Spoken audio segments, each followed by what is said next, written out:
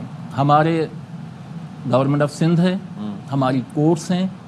Okay, ہماری courts کا بھی اس میں رہا ہے. جب بھی گورنمنٹ آف سندھ مقرر کرنا چاہتی ہے پرماننٹ کوئی چیئرمین بورڈ، تو کوئی نہ کوئی ہمارے ہی جو پہلے سے کام کر رہے ہوتے ہیں وہ کورٹ میں چلے جاتے ہیں، وہاں سے اسٹے مل جاتا ہے. یہ نہیں دیکھا جاتا کہ بھائی یہ بچوں کا نقصان ہو رہا ہے، ٹھیک ہے، ان کو اسٹے کیوں ملتا ہے. ہاں، اگر اپائنٹمنٹس میرٹ پر نہیں ہوتی تو اس پر ہم لوگوں نے بھی ہمیشہ اعتراض اٹھایا ہے کہ بھائی ایجوکیشنسٹ بورڈ کا چیئرمین ہونا چاہیے. آپ نے تو کمشنر کو بھی مقرر کر کے دیکھ لیا بورڈ کا چیئرمین، وہ اپنے معاملات کو دیکھیں گے یا بورڈ کے معاملات؟ یہ بہت سارے ایشو ہیں جن کو حل ہونا ہوتے ہیں. ضروری ہے. تھینک یو سو مچ قاضی صاحب ہمارے ساتھ ہیں، شرف علی شاہ صاحب ہمارے ساتھ ہیں. آپ دونوں کا بہت شکریہ. اور بھائی بہت یہاں تو تعلیمی ایمرجنسی لگانے کی ضرورت ہے. اب ہم ایک نیا امتحان ہونا ہے، اس سے پہلے اتنے سارے تنازع کھڑے ہو گئے ہیں. اور ظاہر ہے کہ سارٹ کریں اس چیز کو. بریک لیتے ہیں.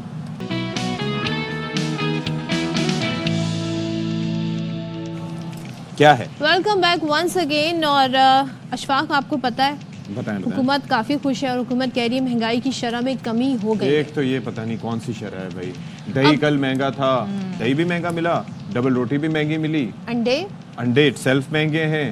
تو کہاں پر مہنگائی کی شرح؟ مجھے یہ بتائیں. یہ وہ چیزیں ہیں کہ جو روزانہ آپ کو چاہیے ہوتی ہے. اگر پروٹین آپ نے بچوں کو اپنے دیکھنا ہے، ان کی انٹیک بڑھانی ہے، تو آپ چاہیں گے کہ وہ ایک انڈا کم از کم روز کا کھائیں. اس کے نرخ زیادہ ہوتے ہیں. پھر فوراً آپ ڈبل روٹی بھی آپ کو چاہیے ہوتی ہے، اس کی پرائس میں بھی 10 سے 20 روپے اضافہ. دہی عام طور پر لوگ کھاتے ہیں، اس میں بھی اضافہ. اندازہ کریں کہ اب لوگ کیا کرتے ہیں، سوچتے ہیں جی ہمیں تھوڑا سستی چیزیں مل جائیں گی، تو وہ جو سستے بازار ہیں، بچت بازار ہیں، سنڈے مارکیٹس ہیں، ایسی جگہوں پر جاتے ہیں تاکہ وہاں سے وہ سبزی خرید لیں یا جو ان کی چیزیں وہ خرید لیں. اور وہاں پر بھی اشیاء کے نرخ کم نہیں ہیں. تو اس سے اندازہ لگایا جا سکتا ہے جب حکومت کہتی ہے جی شرح کم ہو گئی، تو ایکچولی وہ مہنگائی بڑھنے کی جو رفتار ہے وہ کم ہوئی ہے. مہنگائی اپنی جگہ اتنی ہے. لیکن عوام کے تاثرات ہم آپ کو دکھانا چاہتے ہیں، وہ اس حوالے سے کیا کہہ رہے ہیں. کوئی بیچارہ پریشان ہے، نہ کسی چیز میں، نہ راشن میں کمی آ رہی ہے، نہ کسی اور چیز میں کمی آ رہی ہے. تو پلیز کریں، ہم ریکویسٹ کرتے ہیں. کوئی چیز بڑھتی ہے تو وہ کم نہیں ہوتی ہے، بڑھتی ہے تو بڑھتی رہتی ہے. مہنگائی تو ویسی کی ویسی ہے، ہر چیز ویسے وہی ریٹ میں مل رہی ہے، تو کوئی اس کا کوئی خاص فائدہ تو ہے ہی نہیں. دن بہ دن مہنگائی ہوتے جا رہی ہے. بجلی مہنگی ہو گئی ہے، گیس بھی مہنگا ہو گیا، ہر چیز مہنگی ہے. سسٹم کو چاہیے نا، جس طرح پیٹرول کم ہوتا ہے تو چیزیں سستی ہونی چاہیے، جس طرح بڑھتا ہے تو فوراً بڑھ جاتی ہیں، سستی نہیں ہوتی. اچھا جی، تو یہ سلسلہ آپ اندازہ کریں کہ اتنی مہنگائی، اتنی پریشانی، قوت خرید کم سے کم تر ہوتی جا رہی ہے. پھر آبادی بڑھنے کی شرح ہماری زیادہ ہے اور ہماری جی ڈی پی گروتھ نہیں ہے. اس سے نقصان کیا ہوتا ہے کہ آپ کے پاس جاب کریشنز اتنے نہیں ہوتی کہ جو آنے والے لوگوں کو آپ کو کیٹر کر سکیں. تو یہ بھی ایک بڑا مسئلہ ہے. تو پھر بڑے مسائل ہیں جی وطن عزیز میں. کیا کریں اب؟ چلیں جی، اب ہم آپ کو تھوڑا سا ذرا پھر کچھ موسم اور آپ کا موڈ بھی چینج کریں. موسم کی مناسبت سے سردی ہے تو ظاہر ہے ڈرائی فروٹس کا بہت استعمال ہوتا ہے، گو کہ مہنگے بہت ہیں.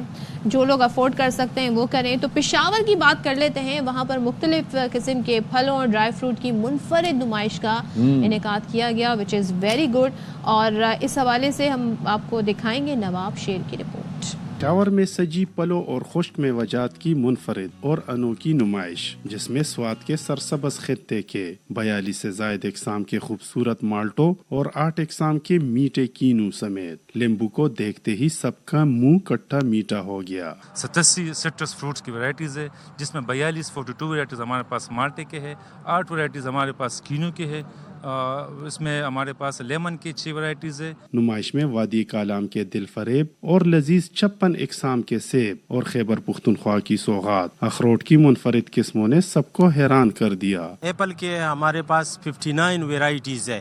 سارے ہمارے کالام سمر اسٹیشن جو ہے ادھر کے سیب ہے. یہ میلے میں سجے ڈیرہ اسماعیل خان کے کھجور اور خالد شید نے بھی اپنا رنگ خوب جمایا. کیمرامین ارشد خان کے ساتھ نواب شیر، ARY نیوز، پشاور.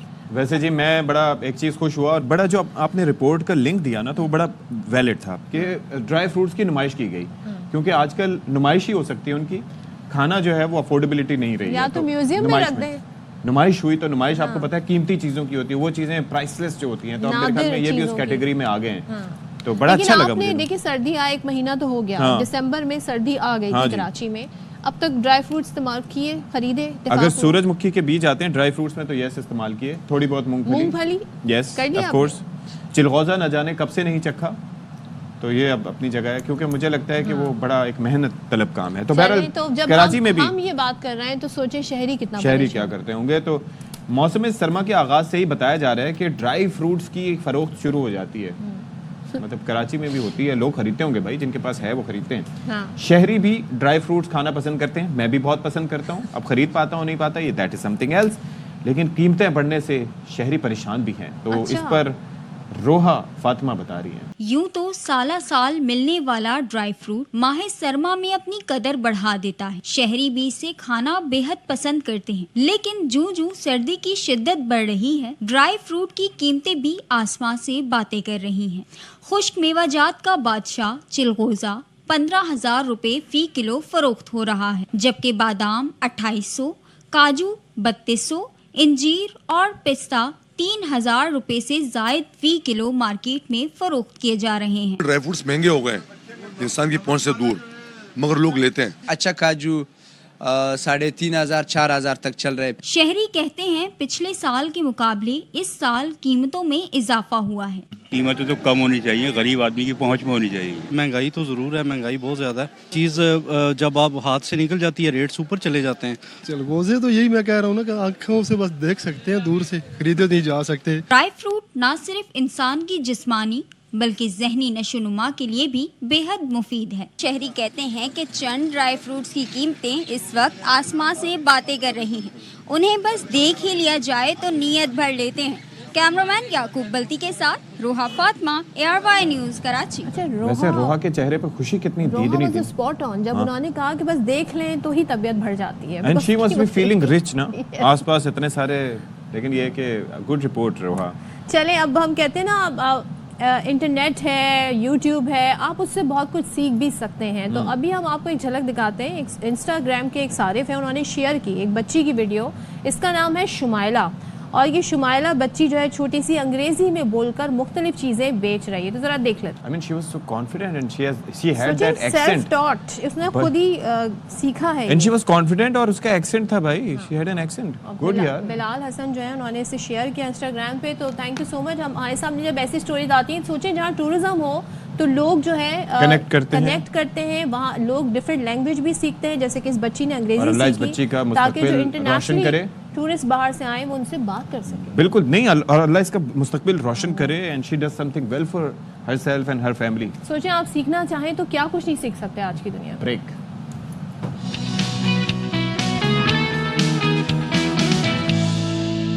سامعین و حاضرین سب کو میری جانب سے اور صدف عبد الجبار کی جانب سے ایک بار پھر سے بہت بہت سلام عرض ہو, اور ملک کے طول و عرض میں اور پاکستان سے باہر جہاں جہاں جس مقام پر آپ ہمیں دیکھ رہے ہیں, آپ سب کا خیر مقدم کرتے ہیں ہم اپنے شو میں, اور امید ہے کہ آپ لوگ بالکل ٹھیک ٹھاک ہوں گے اور خیریت سے ہوں گے. تو باقی اور کیا ہے جی, کی نئی تازی ہے؟ نئی تازی یہ ہے کہ بس پارا سنگل ڈیجٹ میں چلا گیا ہے کراچی کا. ایک تو ہمارا پارا منفی میں جائے نا تب مزہ آئے صدف.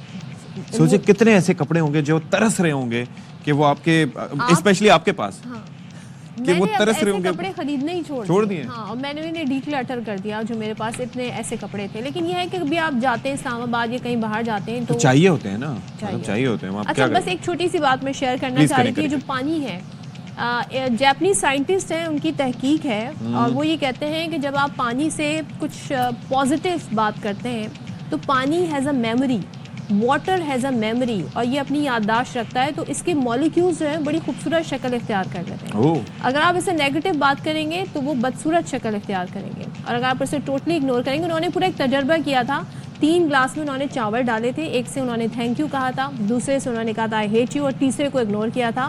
تو جو اگنور کیا تھا وہ بالکل کالا ہو گیا تھا پانی, اور جس سے کہا تھا آئی ہیٹ یو وہ خراب ہو گیا تھا. لیکن جسے تھینک یو کہا تھا وہ پانی جو ہے وہ اپنی خوبصورت شکل, اس کے مالیکیولز دکھائے تھے, بڑے خوبصورت ہو گئے. دا پوائنٹ از یہ کہ ہمارا جو برین ہے اٹ از 70% پانی. اور باڈی اندازہ لگائیں کہ جب آپ اپنے آپ سے اچھی بات کہیں گے یا پانی پڑھتے ہوئے بسم اللہ پڑھیں گے تو اس کا کتنا پازیٹیو امپیکٹ ہوگا. دوسرے یہ کہ تھوڑی سی اس تحقیق کو لے کے جو یورپین سائنٹسٹ ہیں وہ کہتے ہیں ابھی اس کی مزید جو ہے سپورٹیو ایویڈنس آنا ضروری ہے، بٹ اس میں کوئی حرج نہیں ہے، اور ہمارا مذہب تو ہمیں کہتا بھی یہ ہے کہ پانی پیتے ہوئے بسم اللہ ضرور پڑھنی چاہیے. تو دیٹس واٹ آئی وانٹ. پانی پیتے ہوئے یا کوئی بھی نیک کام کرتے ہوئے یا کچھ کھاتے ہوئے، اور اپنے آپ سے بھی اچھی بات کہیں کہ آپ کا دماغ 70% پانی ہے. آپ وہ جو آپ مینیفیسٹ کرتے ہیں، آپ کے تھاٹس کا، آپ کی پازیٹیوٹی کا آپ پہ، اس پہ دن پہ بڑا گہرا اثر پڑتا ہے. آپ جس طریقے سے اپنے دن کا آغاز کرتے ہیں وہ بڑا. لیکن آج سے میں نے بھی پانی سے باتیں کرنا شروع کرنا ہے. ڈونٹ جج me if I do that. اور پھر میں دیکھوں گا کہ کالا ہوتا ہے یا سفید ہوتا ہے. اب تیرا کیا ہوگا کالیا؟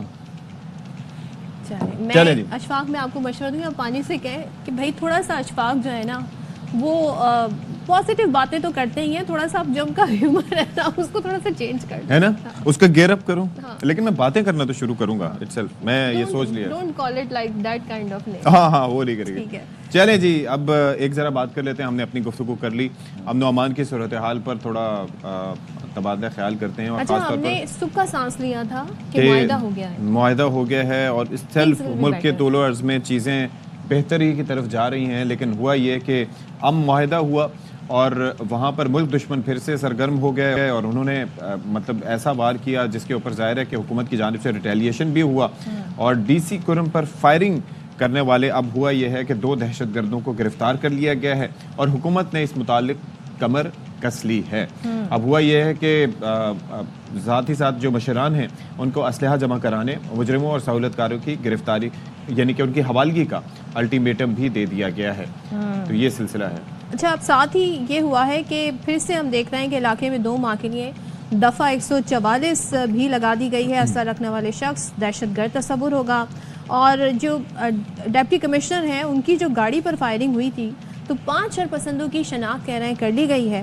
اب یہ ہے کہ اب اس معاہدے کے تحت 3 ماہ بعد بھی جو سڑکیں وہ نہیں کھولی گئی، اشیاء پرنوش اور دواؤں کی قلت پیدا ہو گئی ہے. پارا چنار جانے والا قافلہ بھی آگے نہیں جا سکا. یہ سلسلہ ہے. اب سلسلہ یہ ہے کہ صورتحال بڑی وہاں پر مخدوش ہے، لیکن حکومت اس معاملے پہ کافی فوکسڈ ہے، سنجیدہ ہے کہ انہوں نے کارروائی کرنی ہے اس سے متعلق. تو اب ذرا بات کر لیتے ہیں. خدمان ہے خیبر پختونخوا حکومت، بیرسٹر سیف صاحب ہمارے ساتھ. Thank you so much for your time barrister صاحب. تو یہ مجھے بتائیے گا، بلکہ ہمیں بتائیے گا کہ قیام امن کے لیے حکومت نے تو معاہدہ کیا اور ہم سب جس طرح سے صدف نے کہا کہ ہم مطمئن تھے کہ اب صورتحال جو ہے بہتری کی جانب جائے گی، لیکن دشمنوں نے اس کو کامیابی سے روکنے کے لیے اس کے خلاف سازش کی. تو یہ جو سیکیورٹی ارینجمنٹ سے جب یہ قافلہ روانہ ہوا تو کیا نہیں کیے گئے تھے، مطلب کہ مینیج کیا جاتا ہے اس سچویشن کو ذرا بہتر انداز میں؟ جی دیکھیں، امن معاہدہ بالکل ہوا ہے اور میں سمجھتا ہوں کہ ان کے موجودہ جو حالات تھے یا گزشتہ 3-4 ہفتوں سے جو وہاں پہ ایک بدامنی کی کیفیت تھی، وہ اس حوالے سے یہ بہت بڑی ایک پیش رفت ہوئی ہے. اور جہاں تک اس کانوائے کی نقل و حرکت کا تعلق ہے تو یہ امن معاہدے کے تناظر میں ہی، اس کی روشنی میں ہی کانوائے لے جانے کا اور پاڑا چنار تک خوراک اور ادویات اور دیگر ضروریات زندگی پہنچانے کا فیصلہ اسی لیے ہوا تھا کہ امن معاہدہ ہو گیا تھا.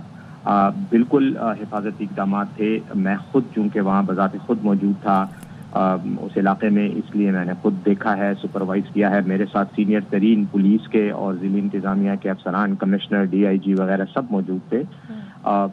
بالکل حفاظتی اقدامات تھے. کانوائے کے لیے کوئی مسئلہ نہیں تھا. لیکن جو واقعہ ہوا وہ ڈپٹی کمشنر صاحب جو ہمیں ملنے کے لیے صدا کی طرف سے آ رہے تھے، ان کو راستے میں کچھ لوگوں کا سامنا ہوا.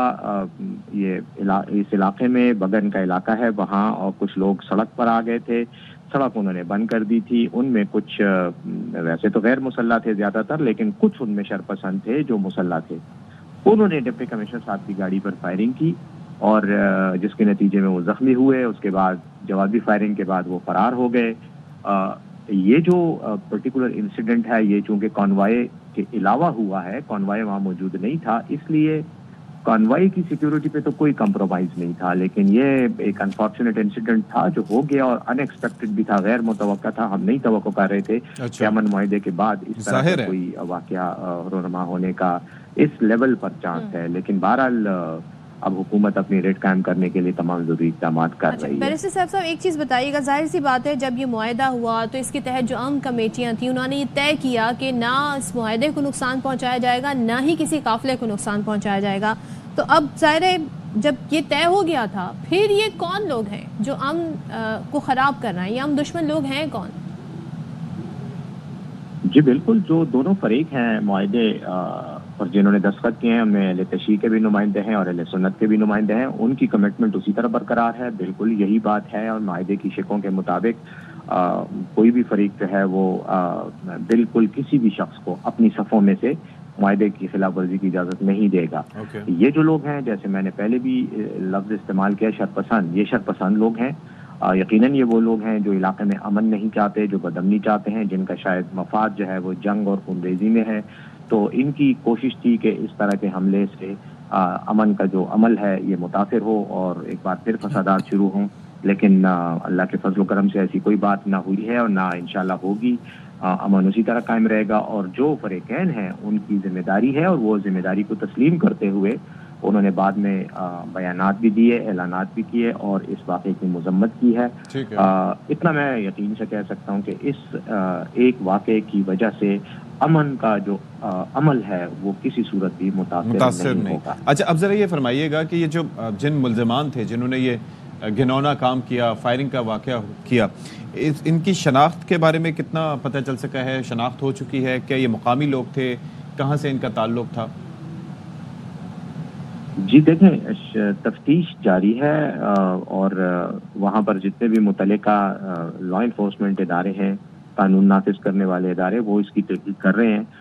شناخت کتنی کی ہوئی ہے اور کتنے کی باقی ہے، دیکھیں یہ تھوڑے سے سینسیٹیو حساس معاملات ہیں، تفتیش چونکہ جاری ہے اس لیے ان کو ڈسکلوز کرنا مناسب نہیں ہوگا، لیکن اتنا ہے کہ تفتیش کا عمل شروع ہے اور ہم ان قریب ان پر ہاتھ بھی ڈالیں گے اور ان کو قانون کے کٹہرے میں لے کر آئیں گے۔ جہاں تک ان لوگوں کا تعلق ہے، یہ کون ہے، کہاں ہے، یہ ساری چیزیں انشاءاللہ جیسی تحقیقات مکمل ہوتی ہیں تو یہ ساری چیزیں ہم میڈیا کے ساتھ شیئر کریں گے۔ اور بیرسٹر صاحب جو سب سے اس وقت اہم ایشو ہے کنسرننگ، وہ یہ کہ متاثرہ علاقوں میں دواؤں اور کھانے پینے کی جو اشیاء ہیں ان کی کیا صورتحال ہے؟ کیا وہ فراہمی ان کی جاری ہے کہ نہیں؟ کیا سلسلہ ہے؟ جہاں تک متاثرہ علاقوں کا تعلق ہے، اس میں پاڑا چنار تک چونکہ سڑک بند ہے اور وہاں پر زمینی راستے سے آمد و رفت نہیں ہو رہی، تو خوراک کا سامان، ادویات اور باقی چیزیں زمینی راستے سے نہیں جا سکتی۔ یہ جو کل کا قافلہ تھا پرسوں کا، یہ اسی وجہ سے تھا تاکہ یہ سامان جو ہے ان کو پہنچایا جائے اور انہیں ریلیف دیا جائے، لیکن بدقسمتی سے یہ اس واقعے کی وجہ سے اس عمل میں تو کچھ دنوں کی تاخیر آئے گی۔ لیکن باقی پاڑا چنار میں شروع میں ادویات کی قلت تھی، وہ قلت ختم کرنے کے لیے ہیلی کاپٹر کے ذریعے تقریباً روزانہ وہاں ادویات بھی پہنچائی جا رہی ہیں۔ اس کے علاوہ جہاں تک خوراک کی ضروری مواد ہے، مثلا گندم ہے، تو وہ سرکاری جو ڈیپو ہیں غلے کے، وہاں سے ان کو تقریباً 2000 ٹن کے قریب گندم ریلیز کر دی گئی ہے، جو وہاں کے عوام کو سہولت دینے کے لیے دی جا رہی ہے۔ ساتھ ہی ساتھ جو ہے باقی چیزوں کی بھی ترسیل ہیلی کاپٹر کے ذریعے جاری ہے۔ یقیناً دیکھیں وہاں مسائل ہیں اور ان مسائل کا مکمل خاتمہ تبھی ہوگا جب سڑک کھلے گی اور آمد و رفت نارملائز ہو جائے گی، لیکن سڑک کھلنے میں جو سب سے بڑی رکاوٹ ہے وہ سیکیورٹی ریزنز ہیں، اور یہی سیکیورٹی ریزنز ہیں جن کی وجہ سے کل کانوائے بھی نہیں جا سکا۔ تو جیسے ہی یہ ایڈریس ہو جائیں گے اور یہ مسائل سیکیورٹی کلیئرنس مل جائے گی ہمیں متعلقہ اداروں سے، تو اس کے بعد ہم سڑک بھی کھول دیں گے انشاءاللہ۔ اوکے جی، بہت شکریہ آپ کا بیرسٹر محمد علی صاحب ہمارے ساتھ موجود تھے اور ان سے ہم نے تفصیلی گفتگو کی۔ اچھا جی، ایک یہاں پر خبر ہے وہ ذرا آپ تک پہنچا دیں اسلام آباد سے کہ 190 ملین پاؤنڈز ریفرنس کا جو فیصلہ تھا وہ ایک بار پھر مؤخر کر دیا گیا۔ اب بتایا جا رہا ہے کہ یہ فیصلہ 13 جنوری کو سنایا جائے گا۔ تو فاروق اعجاز مزید بتا رہے ہیں اس سے متعلق۔ جی فاروق۔ جی بالکل، 190 ملین پاؤنڈ ریفرنس کا فیصلہ ایک مرتبہ پھر مؤخر کر دیا گیا ہے۔ اس سے قبل 23 دسمبر کو یہ فیصلہ سنایا جانا تھا، جسے 6 جنوری تک مؤخر کیا گیا تھا۔ اب ایک مرتبہ پھر اس فیصلے کو مؤخر کیا گیا ہے۔ اب یہ فیصلہ 13 جنوری کو سنایا جائے گا۔ عدالتی عملے کی جانب سے جو بانی پی ٹی آئی اور بشرا بی بی کے وکلا ہیں ان کو باضابطہ طور پر آگاہ کر دیا گیا ہے۔ جو وجہ بتائی گئی ہے عدالتی عملے کی جانب سے، اس میں یہ کہا گیا ہے کہ جج ناصر جاوید رانا رخصت پر ہیں، جس کے باعث آج فیصلہ نہیں سنایا جا سکتا۔ اب یہ فیصلہ 13 جنوری کو سنایا جائے گا۔ 18 دسمبر کو فیصلہ محفوظ کیا گیا تھا 190 ملین پاؤنڈ ریفرنس پر، جس کے بعد 23 دسمبر کی تاریخ مقرر کی تھی عدالت نے فیصلہ سنانے کے حوالے سے، جسے 23 دسمبر کو جب سماعت ہوئی تو اسے 6 جنوری تک مؤخر کیا گیا۔ اب ایک مرتبہ پھر مؤخر کرتے ہوئے 13 جنوری کی تاریخ 190 ملین پاؤنڈ ریفرنس کا فیصلہ سنانے کے حوالے سے مقرر کر دی گئی ہے۔ جی ٹھیک ہے، بہت شکریہ۔ اور کراچی کا جب ہم کہتے ہیں نا المیہ آپ کے سامنے رکھتے ہیں تو نہ صرف بات کرتے ہیں ڈکیتی، موبائل اسنیچنگ، شہر کی جو سینیٹری سچویشن ہے، مین ہالز کھلے ہوئے ہیں، جب اس کی بات کرتے ہیں تو بڑے دکھ کے ساتھ ہر بار ہم آپ کو یہ بتا رہے ہوتے ہیں کہ ایک بچہ اس میں گر کر جاں بحق ہو گیا، اور یہ واقعات تواتر کے ساتھ پیش آ رہے ہیں۔ ایسا ہی واقعہ کراچی میں ہوا جب 8 سال کا بعد مین ہال میں گرا اور پھر وہ اپنی زندگی کی بازی ہار گیا۔ اس کے بعد کیا ہوتا ہے جب سوال پوچھے، اس بچے کی آپ اگر تصویر دیکھیں تو یقیناً اس کی باپ پہ، اس کی ماں پہ کیا ان پر اس وقت بیت رہی ہوگی۔ اور پاکستان کے وہ شہری ہیں جو اپنی محنت مزدوری سے کماتے ہیں، اس محنت مزدوری سے ٹیکس ادا کرتے ہیں، اس کے بعد جی ایس ٹی بھی پے کرتے ہیں، اس کے بعد مہنگائی کے اس دور میں اپنی زندگی گزر بسر کر رہے ہیں، لیکن ان کو یہ سہولت بھی نہیں ہے پاکستان کے شہریوں کے، ان کے بچے سڑکوں پہ محفوظ طریقے سے سفر کر سکیں۔ یہ ذمہ داری ہے آپ کی کہ آپ لوگوں کو سیفٹی پرووائڈ کریں۔ گورنمنٹ کی میں بات کر رہی ہوں، کم از کم جہاں پہ ڈھکن نہیں ہے مین ہالز پہ لگے ہوئے، خدارا آپ ان کا جائزہ نہیں، آپ کی ذمہ داری، آپ کا فرض ہے، اور جب لوگ آپ کو ٹیکس پے کرتے ہیں تو کچھ نہ کچھ تو لوگوں کو آپ نے دینا ہے، نہ کہ یہ کہ ان کے بچوں کی زندگیاں لینی۔ دیکھیں خواہشات نہ صحیح لیکن ضروریات ضرور پوری کریں، ان کی زندگی کو محفوظ بنائیں، لیکن یہ ہمیں کہیں پر نظر نہیں آتا۔ اور اسی طریقے سے کئی لوگ اپنی زندگی کی بازی ہار جاتے ہیں ان مین ہولز کا شکار ہو کر۔ اس پر ایک رپورٹ ہے جی، دیکھیے۔ کراچی میں کئی اور مسائل کی طرح کھلے مین ہال کے اہم مسئلے پر بھی انتظامیہ کی آنکھیں بند ہیں۔ گزشتہ سال بھی مین ہولز 19 بچوں کی زندگیاں نگل گئے اور سلسلہ اب تک رکا نہیں۔ گزشتہ روز بھی ایک ننھی جان غفلت لاپرواہی کی بھیٹ چڑھ گئی۔ شاہ فیصل کالونی میں کھیلتے ہوئے 2 بچے کھلے مین ہول میں گر گئے۔ ایک بچے کو علاقہ مکینوں نے بچا لیا۔ ریسکیو آپریشن کے دوران 8 سال کے عباد کی لاش 4 گھنٹے بعد کورنگی ندی سے نکالی گئی۔ بچے کی جان چلی گئی اور ذمہ دار افراد اپنی جان چھڑانے میں مصروف ہے۔ چیئرمین شاہ فیصل ٹاؤن گوہر علی خٹک کہتے ہیں، گٹر کے ڈھکن لگانا ہماری ذمہ داری نہیں، واٹر بورڈ ذمہ دار ہے۔ 2 سال میں گٹر کا ایک ڈھکن نہیں دیا گیا۔ یہ واٹر انسٹرومنٹ بورڈ کا کام ہے، یہ ٹاؤن کا کام نہیں ہے۔ ہم نے کئی مرتبہ میئر صاحب اور وزیر پنچایت صاحب کو لکھ کے بھی دیا ہے، گٹر ہے ان پہ ڈھکن رکھے یا رنگ رکھے، ہمیں تو آج تک انہوں نے 2 سال میں ایک رنگ ڈھکن نہیں دیا۔ میئر کراچی مرتضی وہاب کی جانب سے کئی مواقعوں پر ترقیاتی کاموں کے ساتھ گٹر کے ڈھکن بنانے اور انہیں شفاف طریقے سے یوسیز پہنچانے کے دعوے کیے گئے۔ میئر کراچی کا دعویٰ ہے کہ انہوں نے گٹر کے ڈھکن بنانے کا پلانٹ لگا کر فی ڈھکن 800 سے 900 روپے بچائے ہیں۔ یہ جو ہم ڈھکن بنا رہے ہیں اس کی کاسٹ اس سے کم ہے، یہ ہمیں 2700 روپے کا لگ بھگ پڑ رہا ہے، تو ہم آپ کے تقریباً 800-900 روپے پر ڈھکن بچانے میں کامیاب ہو رہے ہیں۔ کاش وہ گٹر کے ڈھکن چوری ہونے سے بچا لیتے تو شاید یہ قیمتی جانیں بھی بچا لی جاتی، لیکن یہ کام کس کا ہے؟ میئر کراچی کہتے ہیں حفاظت عوام کی ذمہ داری ہے اور چوری سے بچانا پولیس کی ذمہ داری۔ گٹر کے ڈھکن لگاتے ہیں، وہ ہیروئن آتا ہے اٹھا کے لے جاتے ہیں، شہری ویڈیو بناتے ہیں اور کوئی فیس بک پہ ڈالتا ہے، کوئی واٹس ایپ گروپوں پہ ڈالتا ہے، کوئی ٹویٹر پہ ڈالتا ہے، خود اس کو روک لو یار کہ یہ نہ کرو۔ عوام سے گزارش ہے بچوں کا خیال رکھیں اور آنکھیں کھلی رکھیں، کیونکہ انتظامیہ کی آنکھیں بند اور کراچی مین ہول کھلے ہوئے ہیں۔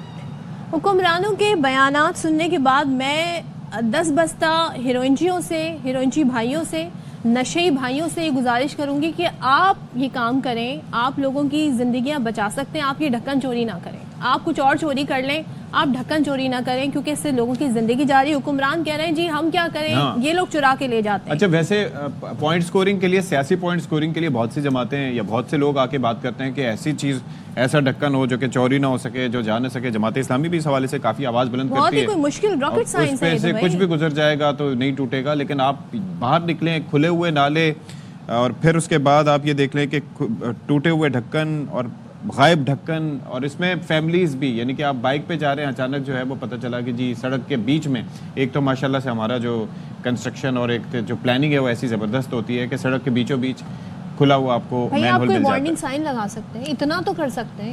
چلیں جی بات کر لیتے ہیں، کون ہیں جی ہمارے ساتھ؟ ہمارے ساتھ جماعت اسلامی کراچی کے امیر موجود ہیں، ان سے بات کر لیتے ہیں۔ منم ظفر خان صاحب، تھینک یو سو مچ، بہت شکریہ آپ نے ہمیں جوائن کیا۔